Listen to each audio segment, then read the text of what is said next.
নমস্কাৰ বন্ধু বান্ধৱীসকল, আপোনালোকক পুনৰবাৰ স্বাগতম জনাইছোঁ সিগনেল আছাম ইউটিউব চেনেলটোলৈ। বন্ধু বান্ধৱীসকল, প্ৰতিদিনৰ দৰে আজিও ৰাতিপুৱাৰ কেইটামান গুৰুত্বপূৰ্ণ খবৰ আপোনালোকলৈ আগবঢ়াম। ভিডিঅ'টো সম্পূৰ্ণ শেষলৈ চাই থাকিব। আজিৰ দিনটোৰ প্ৰথমটো খবৰ হৈছে যে আন্তঃৰাজ্যিক সীমান্তৰ কোভিড পৰীক্ষা কেন্দ্ৰ পৰিদৰ্শন মুখ্যমন্ত্ৰী ডক্টৰ হিমন্ত বিশ্বৰ। আন্তঃৰাজ্যিক সীমান্তৰ কোভিড পৰীক্ষা কেন্দ্ৰৰ পৰিদৰ্শন মুখ্যমন্ত্ৰী ডক্টৰ হিমন্ত বিশ্বৰ।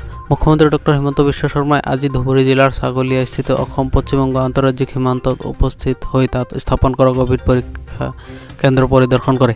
এই পৰিদৰ্শন কালত বহিৰাজ্যৰ পৰা অসমত প্ৰৱেশ কৰা যান বাহনসমূহৰ চালক তথা যাত্ৰীসকলক কোভিড পৰীক্ষাৰ বাবে গ্ৰহণ কৰা ব্যৱস্থাবোৰৰ বুজ লয়। মুখ্যমন্ত্ৰীয়ে জিলা প্ৰশাসনৰ পৰা অসম বংগ সীমান্তৰে যাত্ৰী আহ যাহ নিৰীক্ষণৰ ব্যৱস্থাৰ বুজ লয়। বিগত কিছুদিন ধৰি ধুবুৰী জিলাত দৈনিক গড়ে 150 গৰাকী লোক কোভিড আক্ৰান্ত হোৱাৰ কথা উল্লেখ কৰি জিলাখনত RT-CPI পৰীক্ষাৰ সংখ্যা বৃদ্ধি কৰিবলৈ প্ৰশাসনক পৰামৰ্শ দিয়ে।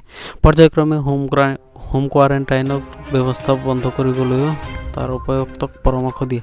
অধিক সংক্ৰমণ হোৱা অঞ্চলসমূহত মাইক্ৰ কণ্টেইনমেণ্ট জোন ঘোষণা কৰাৰ পৰামৰ্শ দিয়াৰ লগতে চহৰ অঞ্চলত কোভিড পকেটসমূহত অধিক হাৰত ভেকচিনেশ্যন দিয়াৰ নিৰ্দেশ দিয়ে। আনহাতে অহা বছৰ ধুবুৰী মেডিকেল কলেজ মুকলি কৰাৰ ব্যৱস্থা লোৱা হ'ব বুলিও মুখ্যমন্ত্ৰীয়ে কয়। পৰিদৰ্শন কালত মুখ্যমন্ত্ৰীৰ লগতে স্বাস্থ্যমন্ত্ৰী মহন্ত BTR প্ৰধান প্ৰমোদ বড়ো, ধুবুৰী জিলাৰ উপায়ুক্ত, আৰক্ষী অধীক্ষক, স্বাস্থ্য সেৱা যুটীয়া সঞ্চালককে ধৰি জ্যেষ্ঠ বিষয়াসকল উপস্থিত থাকে। উল্লেখযোগ্য যে ছাগলীয়া পৰীক্ষণস্থলীত বিগত 24 এপ্ৰিলৰ পৰা আজি পুৱা পৰ্যন্ত 3834খন বাহনেৰে অসমত প্ৰৱেশ কৰা 14306 গৰাকী ব্যক্তিক ৰেপিড এণ্টিজেন পৰীক্ষা সম্পন্ন কৰা হৈছে আৰু ইয়াৰে 528 গৰাকী ব্যক্তি কোভিড পজিটিভ পোৱা গৈছে। চিনাক্ত ৰোগীসকলৰ ভিতৰত 279 গৰাকী ধুবুৰী জিলাৰ হোৱাৰ বিপৰীতে 117 গৰাকী লোক অসমৰ অন্যান্য জিলাৰ। আনহাতে 132 গৰাকী লোক বহিৰাজ্যৰ ৰোগীৰ ভিতৰত 104 গৰাকী পশ্চিমবংগৰ। আক্ৰান্ত লোকসকলৰ 271 গৰাকী হোম আইচলেশ্যনত থকাৰ বিপৰীতে 153 গৰাকী লোক চিকিৎসালয়ত ভৰ্তি কৰা হৈছে। আন এটা গুৰুত্বপূৰ্ণ খবৰ হৈছে যে খাদ্য সুৰক্ষাৰ চাউল কঢ়িওৱা গাড়ী দুৰ্ঘটনাগ্ৰস্ত গুৰুতৰভাৱে আহত 7জন লোক। খাদ্য সুৰক্ষাৰ চাউল কঢ়িওৱা গাড়ী দুৰ্ঘটনাগ্ৰস্ত গুৰুতৰভাৱে আহত 7জন লোক তামোলপুৰ আৰক্ষী থানাৰ অন্তৰ্গত ৰঙিয়া ভূটান তামোলপুৰ ৰাষ্ট্ৰীয় ঘাইপথৰ বাৰখাটাত আজি এক ভয়ংকৰ পথ দুৰ্ঘটনা সংঘটিত হয়। ঘটনাৰ বিৱৰণী মতে আজি পুৱা 11 বজাত তামোলপুৰৰ বহুমুখী সমবায় সমিতি AS25 CC5246 নম্বৰ বাহনখনে খাদ্য সুৰক্ষাৰ চাউল জাৰগাঁৱলৈ কঢ়িয়াই নি থকা অৱস্থাত নিয়ন্ত্ৰণ হেৰুৱাই ৰঙিয়া তামোলপুৰ ভূটান পথৰ ওপৰতে দুৰ্ঘটনা পতিত হয়। বৰখাটাত সংঘটিত এই দুৰ্ঘটনাত গুৰুতৰভাৱে আহত হয় বাহনখনৰ চালককে ধৰি 6জন লোক। আহত লোককেইজন ক্ৰমে উৎপল দাস, ৰমেশ দাস, কবিৰ দাস, অমৰ ৰাভা, ৰবীন দাস, জ্যোতিৰ দাস আৰু হাৰেজ আলী। স্থানীয় ৰাইজৰ পৰা খবৰ লাভ কৰি তামোলপুৰ থানাৰ আৰক্ষীৰ দল এটা ঘটনাস্থলীত উপস্থিত হৈ স্থানীয় ৰাইজৰ সহযোগত গাড়ীখনৰ চালকক আৰু শ্ৰমিককেইজনক উদ্ধাৰ কৰি তামোলপুৰ প্ৰাথমিক চিকিৎসালয়লৈ প্ৰেৰণ কৰে। গুৰুতৰভাৱে আহত 3জন শ্ৰমিকক গুৱাহাটী চিকিৎসা মহাবিদ্যালয়লৈ প্ৰেৰণ কৰাৰ লগতে আন 4 গৰাকী লোকক উন্নত চিকিৎসাৰ বাবে ৰঙিয়ালৈ প্ৰেৰণ কৰে। আন এটা গুৰুত্বপূৰ্ণ খবৰ হৈছে যে এতিয়াৰ পৰা গ্ৰামাঞ্চলত 2 বজাৰ পৰা কাৰফিউ 5 জুনলৈ সময়সীমা বৃদ্ধি। কোভিড পৰিস্থিতিৰ ওপৰত লক্ষ্য ৰাখি এইবাৰ গ্ৰামাঞ্চলত 2 বজাৰ পৰা কোভিড কাৰফিউ বলবৎ কৰাৰ কথা ঘোষণা কৰিছে মুখ্যমন্ত্ৰী ডক্টৰ হিমন্ত বিশ্ব শৰ্মাই। উল্লেখ্য যে ইয়াৰ পূৰ্বে গাঁও অঞ্চলত 6 বজাৰ পৰা কাৰফিউ বলবৎ হৈছিল। আনহাতে চহৰ অঞ্চলত পূৰ্বৰ দৰে 12 বজাৰ পৰাই থাকিব কাৰফিউৰ নীতি নিৰ্দেশনা। কোভিড পৰিস্থিতিৰ ওপৰত লক্ষ্য ৰাখিয়ে কাৰফিউৰ সময়সীমা 5 জুনলৈ বৃদ্ধি কৰা হয়। আন এটা গুৰুত্বপূৰ্ণ খবৰ হৈছে যে তামোলপুৰৰ কুমাৰীঘাটত সোমবাৰে ডাইনী সন্দেহত হত্যাৰ ঘটনাৰ চাঞ্চল্য অব্যাহত আছে। ঘটনাৰ লগত জড়িত আৰু 2জনক আৰক্ষীয়ে গ্ৰেপ্তাৰ কৰিছে। গ্ৰেপ্তাৰ হোৱা লোক 2জন হৈছে ৰৌমী বসুমতাৰী 21 আৰু সুবল বড়ো 30, ঘৰ আংগাৰকাটা বৈগুৰি গাঁৱত। ইতিমধ্যে কালি নিশা বাক্সা জিলা আৰক্ষী অধীক্ষক ৰাজেন সিং কুমাৰীঘাটাত উপস্থিত হয়। আজি পুৱা BTADৰ ডিঅ'লজি ভাইলেট বৰুৱা কুমাৰীঘাটাত উপস্থিত হয় আৰু পৰিস্থিতিৰ বুজ লয়। ইতিমধ্যে তামোলপুৰ আৰক্ষীয়ে আৰু কেইগৰাকীমান পুৰুষ আৰু মহিলাকে আটক কৰি সোধা পোছা অব্যাহত ৰাখিছে। ঘটনাক লৈ সমগ্ৰ অঞ্চলটোতে তীব্ৰ চাঞ্চল্য অব্যাহত আছে। ঘৰ দুৱাৰ ভাঙি দিয়াৰ অন্তত পলায়ন কৰা বীৰেন বড়োৰ পৰিয়ালৰ লোক আজি পুনৰ নিজৰ বাসগৃহত উপস্থিত হয়। তেওঁলোকক সহায় কৰিবলৈ বৰ্তমান আগবাঢ়ি আহিছে UPPLৰ কৰ্মী আৰু এফছৰ লোকে। ঘটনাটোৰ লগতে জড়িত গাঁওখনৰ কেইবাজনো লোক বৰ্তমান পলাতক। আৰক্ষীয়ে তীব্ৰতৰ কৰি তুলিছে তদন্ত। ঘটনা সন্দৰ্ভত বাক্সা জিলাৰ এফছৰ সভাপতি উমেশ দৈমাৰীয়ে নিজৰ প্ৰতিক্ৰিয়া ব্যক্ত কৰে। আন এটা গুৰুত্বপূৰ্ণ খবৰ হৈছে যে কৰিমগঞ্জত ড্ৰাগছৰ মাফিয়াৰ বিৰুদ্ধে অভিযান, জব্দ বৃহৎ পৰিমাণৰ নিষিদ্ধ টেবলেট। কৰিমগঞ্জৰ সদৰ আৰক্ষীৰ ড্ৰাগছৰ মাফিয়াৰ বিৰুদ্ধে অভিযান অব্যাহত। অভিযানত জব্দ বৃহৎ পৰিমাণৰ নিষিদ্ধ ইয়াবা টেবলেট। কৰিমগঞ্জৰ আৰক্ষীৰ ড্ৰাগছৰ অভিযানত এক বিশেষ দলে গোপন সূত্ৰত পম খেদি কৰিমগঞ্জৰ নীলগত শ্বৰীফনগৰত এখন AS11H2073 এখন বলেৰো খেদি জব্দ কৰে আৰু 1 লাখৰো অধিক ইয়াবা টেবলেট। জানিব পৰা মতে ইয়াৰ বজাৰ মূল্য হ'ব প্ৰায় 1 কোটি টকাৰ অধিক। আৰক্ষীৰ অভিযানত আটক 4গৰাকী ড্ৰাগছৰ ব্যৱসায়ী।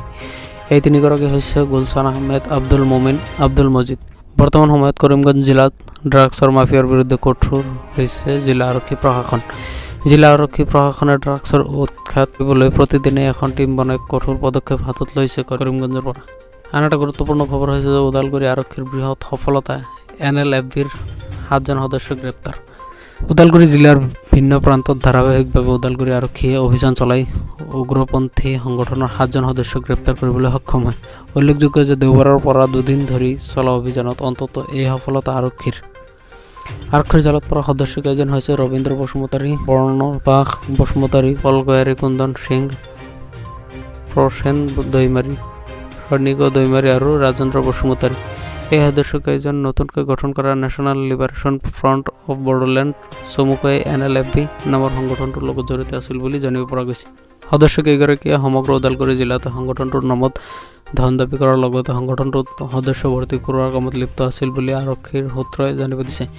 আনহাতে গ্ৰেপ্তাৰ হোৱা কুন্দন সিং নামৰ যুৱকজনে সংগঠনটোৰ মোবাইল আৰু চিমৰ যোগান কৰিছিল বুলি জানিব পৰা গৈছে। এই আটাইকেইজন সদস্যৰ পৰা 5টা মোবাইল, 15খন চিম আৰু নগদ 4600 টকা জব্দ কৰি ওদালগুৰি আৰক্ষীয়ে। আন এটা গুৰুত্বপূৰ্ণ খবৰ হৈছে যে মঙলবাৰৰ দিনটোত ক'ভিড 5767 গৰাকী আক্ৰান্ত, মৃত্যুৰ সংখ্যা চুবলৈ গৈ আছে শতকৰ ঘৰ। গুৱাহাটীত পূৰ্বৰ তুলনাত ক্ৰমান্বয়ে হ্ৰাস পাইছে কৰোনা আক্ৰান্ত লোকৰ সংখ্যা। ৰাজ্যত কৰোনা আক্ৰান্ত সংক্ৰমণৰ হাৰে আশাৰ মুখ দেখুৱাই নাই এতিয়ালৈ। কোনো দিন যদি বাঢ়িছে, আন এটা দিনত কিছু কমিছে সংক্ৰমণ। কিছু এক প্ৰকাৰৰ স্থিৰতাৰ মাজতে ৰৈ আছে সংক্ৰমণৰ পৰিসংখ্যা। আজিৰ দিনটোত 1,14,315 গৰাকী লোকৰ কৰোনা টেষ্ট কৰা হয় আৰু ক'ভিড পজিটিভৰ সংখ্যা আছিল 5,767 জন। সংক্ৰমণৰ হাৰ 5.04%। আনহাতে গুৱাহাটীত পূৰ্বৰ তুলনাত ক্ৰমান্বয়ে হ্ৰাস পাইছে কৰোনা আক্ৰান্ত লোকৰ সংখ্যা। মঙলবাৰৰ দিনটোত কামৰূপ মহানগৰ জিলাত 624 গৰাকী লোকৰ দেশত কৰোনা সংক্ৰমণ ধৰা পৰে। ক'ভিডৰ পৰা সুস্থতাৰ হাৰ 84.84%, কিন্তু ইয়াৰ মাজতে আজিও 92 গৰাকী লোক প্ৰাণ ত্যাগ কৰিব লগা হৈছে কৰোনাত। আন এটা গুৰুত্বপূৰ্ণ খবৰ হৈছে যে কৰোনা ভাইৰাছ ৰোধ কৰিবলৈ ৰাস্তাত নাচি বিজ্ঞান সমদল গ্ৰেপ্তাৰ হ'ল 83 জন লোক। ক'ত কৰোনা ভাইৰাছক ৰোধ কৰিবলৈ সমদল উলিওৱাৰ বাবে গ্ৰেপ্তাৰ হৈছে 80 জনৰ অধিক লোক। চাঞ্চল্যকৰ এই ঘটনা সংঘটিত হৈছে গুজৰাটৰ সবৰকণ্ঠ জিলাৰ প্ৰান্তিজ তালুকা নামৰ ঠাইখনত। মঙলবাৰে আৰক্ষীয়ে প্ৰকাশ কৰা মতে লালপুৰ নামৰ গাঁওখনৰ 100ৰো অধিক লোক 22 মে'ৰ দিনা এক সমদল বাহিৰ কৰে।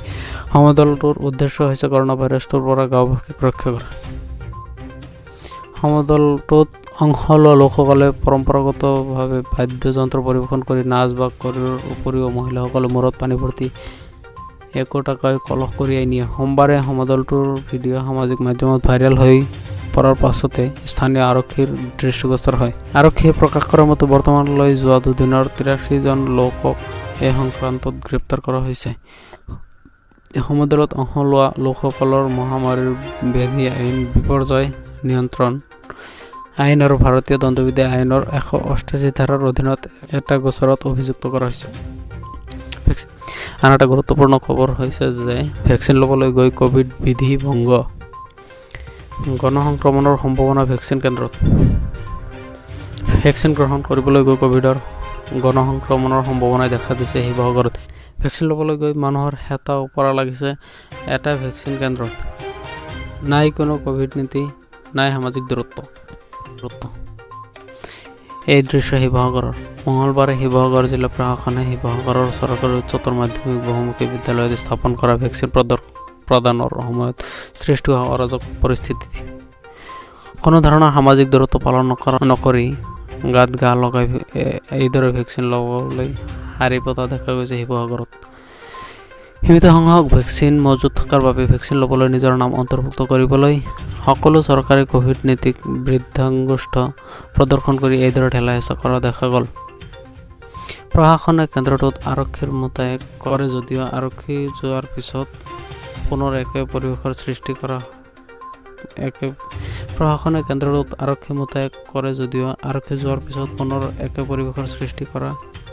সৃষ্টি হয় কেন্দ্ৰটোত। ইপিনে পুৱাৰ পৰা শাৰী পাতি কেন্দ্ৰটোৰ পৰা প্ৰায় 1 কিলোমিটাৰ দূৰত চাব টেষ্ট কৰিও সন্ধিয়া পৰ্যন্ত লাভ নকৰিলে ভেকচিন, যাৰ বাবে ক্ষোভিত হৈ পৰিছে ৰাইজ। আন এটা গুৰুত্বপূৰ্ণ খবৰ হৈছে যে GMCHত অখিল গগৈৰ মানসিক ৰোগীৰ চিকিৎসা চলা নাই। আৰু কি ক'লে অখিল গগৈৰ অধিবক্তাই? কালি বিধানসভাৰ পবিত্ৰ সদনৰ গৰিমা ম্লান কৰি এগৰাকী প্ৰতিনিধি তথা শিৱসাগৰ সমষ্টিৰ বিধায়ক অখিল গগৈৰ মানসিক ৰোগীৰ সজাইছিল মুখ্যমন্ত্ৰী হিমন্ত বিশ্ব শৰ্মাই। তাৰ পাছতে সৰ্বত্ৰে এক প্ৰকাৰৰ প্ৰতিক্ৰিয়াৰ সৃষ্টি হৈছিল আৰু সকলোৱে একমুখে মুখ্যমন্ত্ৰীক কটাক্ষ কৰাৰ লগতে গৰিহণা দিছিল। ইপিনে অখিল গগৈক কেন্দ্ৰ কৰি সদনত বক্তব্য ৰখাৰ পাছতে GMCHত অখিল গগৈৰ মানসিক ৰোগৰ চিকিৎসা চলা নাই বুলি দাবী কৰে তেওঁৰ অধিবক্তা কৃষ্ণ গগৈয়ে। সংবাদ মাধ্যমলৈ প্ৰেৰণ কৰা এক ভিডিঅ'ত অখিল গগৈৰ অধিবক্তা কয়, যোৱা বছৰ কোভিডৰ সময়ত অখিল গগৈক কাৰাগাৰৰ পৰা গুৱাহাটী মেডিকেল কলেজত লৈ অনা হৈছিল আৰু তাৰ পাছৰ পৰা বিভিন্ন বেমাৰত ভুগি থকাৰ কাৰণে তেওঁক মেডিকেলতে ৰাখিবলগীয়া হৈছে। অখিল গগৈৰ চিকিৎসাৰ প্ৰতিবেদনৰ সময়ে জেল কৰ্তৃপক্ষই আদালতত দাখিল কৰি আহিছে। সেই মেডিকেল প্ৰতিবেদনত অখিল গগৈৰ মানসিক ৰোগী বুলি কোনোদিনে পোৱা নাই। তেওঁৰ শ্লিপ ডিস্ক হৈছে বুলিহে জানিব পাৰিছোঁ, কৃষ্ণ গগৈয়ে এইদৰে কয়। ইপিনে যদিও এগৰাকী ৰোগী মানসিক ৰোগীও হয়, তেন্তে মেডিকেল হেল্থ কেয়াৰ আইনৰ মতে মানুহজনৰ সন্মতি অবিহনে কোনেও তেওঁৰ সেই বিষয়টোও প্ৰচাৰ মাধ্যমত বা ৰাজহুৱা স্থানত বা টেলিভিছনৰ আগত উল্লেখ কৰিব নোৱাৰি বুলি কৃষ্ণ গগৈয়ে সদৰি কৰে। যদিও আইন উলংঘন কৰি তেওঁ কয় 6 মাহৰ পৰা 2 বছৰ পৰ্যন্ত জেলৰ অথবা জৰিমনা হ'ব পাৰে, কৃষ্ণ গগৈয়ে কয়। আন এটা গুৰুত্বপূৰ্ণ খবৰ হৈছে যে বতৰ ডাৱৰীয়া কিয়নো আহি আছে ইয়াছ। বতৰ ডাৱৰীয়া কিয়নো ঘণ্টাত 150 পৰা 160 কিলোমিটাৰ বেগেৰে আহি আছে সাগৰীয় ঘূৰ্ণীবতাহ ইয়াছ। বতৰ বিজ্ঞান কেন্দ্ৰই ইতিমধ্যে দেশৰ কেইবাখনো ৰাজ্যত জাৰি কৰিছে সতৰ্কতা। ইতিমধ্যে পশ্চিমবংগ, উৰিষ্যাকে ধৰি কেইবাখনো ৰাজ্যত আৰম্ভ হৈছে বৃষ্টিপাত। সাগৰীয় ঘূৰ্ণীবতাহৰ সৈতে মোকাবিলা কৰিবলৈ কেন্দ্ৰীয় গৃহ মন্ত্ৰালয়ে সকলো যাৱতীয় ব্যৱস্থা গ্ৰহণ কৰাৰ আশ্বাস প্ৰদান কৰিছে ৰাজ্যসমূহক। সকলো ৰাজ্যতে কেন্দ্ৰীয় গৃহ মন্ত্ৰালয়ে নিয়োগ কৰিছে উদ্ধাৰকাৰী বহুকেইটা দল। বতৰ বিজ্ঞানে সদৰি কৰা অনুসৰি 26 মে'ৰ দুপৰীয়া ভাগত প্ৰলয়ংকাৰী এই সাগৰীয় ধুমুহীয়া বতাহে প্ৰৱেশ কৰিব উৰিষ্যাকে ধৰি পশ্চিমবংগত ইয়াছ প্ৰৱেশ কৰাৰ লগে লগে অসমতো ইয়াৰ প্ৰভাৱ পৰাৰ সম্ভাৱনা আছে। উল্লেখযোগ্য যে অসমতো ইতিমধ্যে আৰম্ভ হৈছে কিনকিনীয়া বৃষ্টিপাতৰ। ইয়াছ সাগৰীয় ঘূৰ্ণীবতাহৰ আগজাননী পোৱাৰ পিছতে চৰকাৰৰ নিৰ্দেশনা অনুসৰি উৰিষ্যালৈ ৰাওনা গুৱাহাটী মহানগৰীৰ ৰাণীস্থিত NDRF বাহিনীৰ মুঠ 8টা উদ্ধাৰকাৰী অভিযানকাৰী দল। যোৱা মঙলবাৰে তেওঁলোকৰ ৰাওনা হৈছে উৰিষ্যালৈ। উল্লেখ কৰা প্ৰয়োজন যে বুধবাৰে ঘণ্টাত সৰ্বোচ্চ 185 কিলোমিটাৰ গতিবেগত ধুমুহাৰ আগজাননী দিছিল বতৰ বিজ্ঞান কেন্দ্ৰই IMD। গুৱাহাটীৰ পৰা উৰিষ্যালৈ NDRFৰ উদ্ধাৰ অভিযানকাৰী 200 জন জোৱানৰ এই দলটিত অভিযন্তা কাৰিকৰী বিশেষজ্ঞ আছে। উল্লেখ্য ইয়াছ ঘূৰ্ণীবতাহত কোনো লোক যাতে হতাহত বা আবদ্ধ হৈ থাকিব লগা নহয় তাৰ বাবে আগতীয়াকৈ উৰিষ্যাত সাজু কৰা হৈছে NDRF বাহিনীৰ উদ্ধাৰকাৰী দল। বতৰ বিজ্ঞানৰ কেন্দ্ৰত আকাংক্ষা কৰা মতে ইয়াছ নামৰ সাগৰীয় ধুমুহাজাকে অসমৰ লগতে উত্তৰ পূৰ্বাঞ্চলতো প্ৰভাৱ পেলাব। তদুপৰি হিমাচল প্ৰদেশত, ঝাৰখণ্ড, উত্তৰাখণ্ড, লাক্ষাদ্বীপলৈও বতৰ বিজ্ঞানৰ কেন্দ্ৰই সতৰ্কবাণী প্ৰেৰণ কৰিছে। আজিলৈ ভিডিঅ' ইমানখিনি। যদি আপুনি ভিডিঅ'টো লাইক কৰা নাই তেন্তে এতিয়াই ভিডিঅ'টো লাইক কৰক আৰু যদি চেনেলটো ছাবস্ক্ৰাইব কৰা নাই তেন্তে এতিয়াই চেনেলটো ছাবস্ক্ৰাইব কৰি কাষত থকা ঘণ্টিটো বজাই দিয়ক।